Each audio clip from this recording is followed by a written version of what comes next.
Hi, let's say you want to stream a game with a virtual character. How do we make it interesting when we play? I tried using the web camera for motion capture so we can use our body to control the character. And it does sound cool and work kinda nice, but in reality, let's see an example. If I play a racing game, you can clearly see that I don't really move much, and it does make sense since when you're streaming or you're playing a game, you kind of attach to a keyboard a lot. So we need a better way.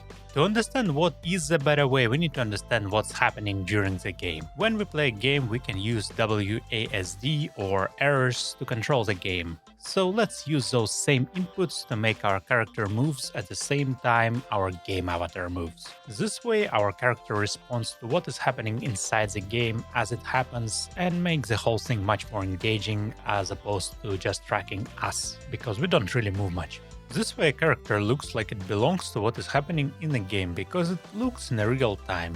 But in order to get there, we will need to understand what we want first. So let's start by planning the character movement. We are driving the car, so let's put the character into the driving position. Bear will be chill, so he will drive with one hand, and another will be essentially outside the window, so just a chill pose. Let's position the character appropriately in a character animator and set up the hands. So something is missing. Oh, the wheel. You may ask me, how do we stick the wheel to the character exactly? Let's figure it out. If we open the rigging menu, we can see that the wheel is a layer on top of the forearm. And we can use the transform behavior to move all forearm layers together. That includes the wheel. You can review this video to see how the character set up in detail, but here mostly we are interested in the transforms that we will use to rotate the arm and the wheel. And in this case, we are concentrating on this dot. It needs to be in a proper position where elbow is, so the rotation rotates the elbow as elbow and not just around the middle. Now we need to prepare the animation. When we move the elbow controls, things already start to look kind of fun, but we can improve it. Check the center of the wheel. You can see it moves around quite a bit, and this applies for both moving the shoulder and the elbow. Because of that, animation does not look right and it does not really look like wheel is attached to anything. So we want to keep the wheel center at least kind of in the same area during our movement. So we move the arm, but the wheel stays in about the same center position. We can do it. Let's see how. If we move only one control, then the wheel is going away. But if we move both shoulder and then adjust the elbow so the wheel stays in the same position, we can find minimum and maximum positions when the arm is driving fully to the left and fully to the right. We can record the knob values, and we can use them as our minimum and maximum values for the knob controllers in the scene controls. So let's go ahead and open the scene controls, add rotation to the elbow, and add rotation to the shoulder.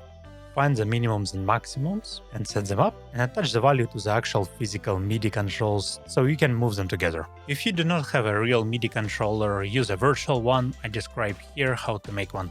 In my case, I was able to get the decent effect of rotation, but remember that scaling X and scaling Y are also an option if you want to scale your arm a little bit or squish arm as it moves. Finally, we want to automate the process, so we move the wheel as we move the car. To have this control, we will use the automation with a Python. You can find all files for this project in the description below. Working with MIDI from Python is easy, so I will show you how to adjust things for yourself, and it's easy to use my code. We'll need Anaconda and Spider. We grab the file from the GitHub and we can start adjusting the block that says setup. MIDI value shows how you change the MIDI values that you use in a character animator. So if you use a different values for your knobs, change it. Time delay allows you to have a bit of delay between the events, so your performance would not drop. A step allows you to have the transition between the minimum and maximum faster, so you can move your wheel slower or faster. And also, if we don't really press left or right, we have this option when the character is kind of wiggling the wheel. We can turn off this option by pressing the Y.